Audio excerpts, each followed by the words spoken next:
guys, I'm Maggie Furlong, and welcome to Instant Dharma, AOL Television's weekly show about all things Lost. With me today is Todd VanDerWerff.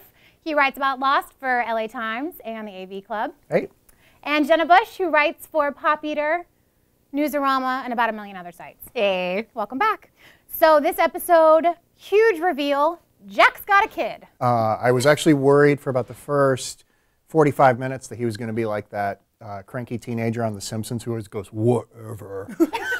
But he kind of came around towards the end, and I liked the reveal that he was, a piano player, and that Jack was pressuring him to be a piano player because tied back to absolutely. Jack's daddy issues with Christian and how Absolutely. he was always pushing him, and they made a point of saying that again, and it kind of hit home that Jack can change and he can be a better dad than what he grew up with. Plus, it was heartbreaking to see him go in and watch his kid play piano and not have known that he kept playing, and his face was like, yeah, it's just it was really sort of moving to see Jack at this stage. I was mad that Jack storms into the house of his ex, the mom of David, and we don't get to see her. Big tease. I was hoping there'd at least be a picture or something, or she'd walk in and be like, what are you doing here? Well, the fact that they didn't actually say or show any hint means this is somebody huge. Yeah.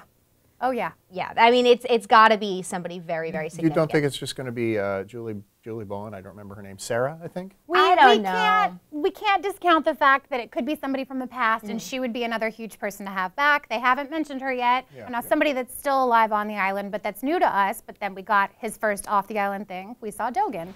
They didn't really have that moment of realization, which I kind of missed, but it was still...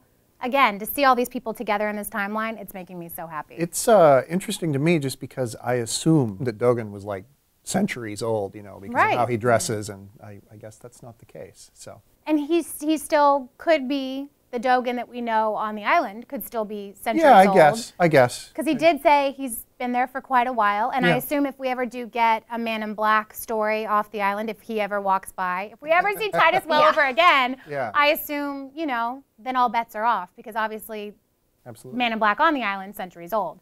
So now the bigger question is, what is the deal with this off the island storyline? I mean, people keep calling it Flash Sideways. People keep saying, it's not necessarily independent what could have happened if this didn't happen, if it had landed. Somehow these timelines are obviously tied. Well, it's parallel universe. I mean, that's what at least it looks like to me. It doesn't, if you're talking about the theory of parallel universes, it makes sense that this is just another thing that's happening.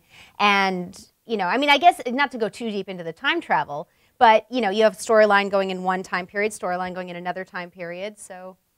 I don't know. It doesn't have to be what would happen if. It could easily just be another universe. And if you leave Marty McFly's girlfriend on the porch, she will cross over to the right timeline when you fix the past, just like that. Jin is like Marty McFly's girlfriend. Jin is Marty McFly's girlfriend. If Jin flies off the boat, does he travel? Yes, he does. It definitely seemed to me that Jack and his dad had a little bit happier. There were some pictures where they were actually really smiley. Yeah. So daddy issues are sort of being resolved in this timeline because everyone's got daddy issues in this show. So a little bit different with him and his father, a little bit different with him and his son, and Locke and his father. So I think one of the things the Flash Sideways are trying to do is give all of these characters what they most wanted in this alternate world, and it seems to be playing out, that Jack is able to overcome his issues with his father. Even if they weren't as strong in this universe, by being a better father to his son, who he obviously doesn't have in the other timeline. When they're back on the island and Jack and Hurley find the cave, he looks at the skeletons and says, what if we died in another timeline and these skeletons are us? Made my brain bend and twist just a little bit, but it's not like it's not anything we all haven't thought about once or twice. They use what Hurley if they are that in way? dinosaur time? They use Hurley that way a lot to bring up things that fans are thinking about, I think. And that, I don't know if they're trying to send us back in that direction or sort of not giving credence to that. Mirrors, they're everywhere. Again, David's reading Alice through the looking glass, through the mirror. We show Jack, he's looking in the mirror, he sees his scar. There are reflections everywhere, in water, in the piano that his kid is playing, reflections all over the place. What are they trying to tell us about this timeline with the mirrors? Because it's starting to really kill me. It does seem to be every time anybody has what we think is a glimpse into their other timeline, it either happens with water or mirrors. Then there was last week with the smoke monster being reflected. So I don't know. That to me says parallel universes again. I'd have to agree. I mean, mirrors are, if I can break out my English lit major, Please do, mirrors are traditionally, portals to another world, or seeing your true self, or seeing the truth about something, especially. And I think that we are definitely these characters are getting hints in the mirror of something that's not quite right in their reality on both sides, I'd say. The pinnacle of all the reflections was obviously getting to see that thing that Jack smashes up in the lighthouse. Yeah. This episode being titled Lighthouse, I was happy to finally see a lighthouse. I always love Hurley for some comic relief, so I was glad when Hurley's like, why did we never see this before? I don't know, we weren't looking for it. Yeah. It's a lighthouse. You can't miss it. That's the point of a lighthouse. Maybe there was some sort of a religious connotation to that you have to be looking for something to find it. On the island can sort of hide things from people if it wants to. It's done that before. So I do feel like there's sort of this religious, especially because lighthouses are a very prominent symbol in many religions. The interesting thing in that I saw was that the second Hurley started turning it and Jack realized that he was seeing things that weren't actually behind him, one of those things actually looked a lot like the conservatory where David was playing, the Spanish architecture, and it immediately flashed to Jack going to see him play and, hey, let's go home. It makes you wonder if maybe David is also on that list, if he's the next Shepherd in line, if he is the Shepherd. You just don't know. You only see Shepherd once. Well, it was just like, with Jin and Sun and everybody, you don't know which one with that last name belongs to that number. Same thing with Shepherd. You don't know if it's Christian, you don't know if it's David, you don't know if it's Jack, you just see Shepherd. Or Littleton, you don't know if it's Claire, if it's Aaron. There's a lot going on there. And again, we still haven't really scratched the surface of why the names get crossed out. But I was actually happy to see the numbers this way, because last week was a huge reveal, but we didn't get too much beyond, hey, he had a thing for numbers. Now we know what the numbers are correlating to, that it's all on this giant dial, that, again, you turn a wheel and magic things happen. I can't imagine that on this island. I was happy to see Claire. We got the glimpse of her at the end of the last episode. Crazy hair. She's the new Rousseau. She's the new Rousseau, Very and dirty. She's got some friends with her. That squirrel baby. Possibly the creepiest thing I've seen in a while. Oh, they're going to start marketing that. They're going to sell squirrel babies. She remembers Jin, which is a huge reveal because, she kind of had that moment of recollection at the end of the last, but I wanted to know how much she remembered, how much the infection had affected her, and now we know she remembers pretty much everything, and she's not happy. And she did threaten to kill Kate. Yeah. So there's Which that. I think a lot of fans would be a little okay with, actually.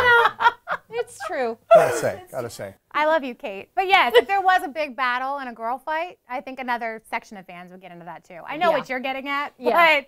The show has sometimes had trouble figuring out what to do with Claire as a character, other than just being Aaron's mom. And it turns out that Emily Duravan plays crazy woman stuck in the woods really well. And she's great. Yeah. I was not expecting crazy. that. So. You wonder sort of what gives the infection. Is it the water? And if so, why did they put anyone in the water? Or her special friend, who she obviously knows is not Locke. Right. So is his influence on her the thing that's making her crazy? Or was it the infection? Or was it the water? Or is she possessed by somebody too? My theory is that they have to die after they come out of the water, and then the man in black or whoever can take them over. Maybe he doesn't always, but because they have, it seems like that's where they took young Ben last season. Yeah. And he was revived. With Claire, one of the things she says is the one thing that'll kill you on this island is infection. She says the word infection. So does she know about the infection? She was inoculated or whatever, immunized against the infection back in season 2. So, I mean, did that just not take? Or it makes you wonder if she will kill everyone, like the guy said, she's going to kill us all, or if there are still glimpses of Claire in there. Well, another thing is Jacob was obviously trying to get Hurley and Jack out of the temple before she goes back. Yes. So now does that mean death for everybody who's left at the temple? Miles is still hanging out, and and his name was crossed out. It was crossed out. And my next question is, why do they get crossed off? It's not just because they've died. Is it because they've been through a series of tests, much like Dogen is doing on these people? What is it about what's happening on the island that makes someone crossed off? I want to know who's coming to the island. There's no way it's going to be satisfying if it's someone other than Desmond. If it's alternate universe Mr. Friendly, it's not going to be. Right. No. It has to be Desmond. I can't wait to see Desmond again. I also can't wait to see Charles Widmore. I don't think he would be coming back or sending another freighter, but there are some options there. I definitely think it's Desmond, and I hope it's Desmond, but you kind of never know. Thank you guys so much for coming to play, and thank you guys for watching. Come back next week for more Instant Dharma.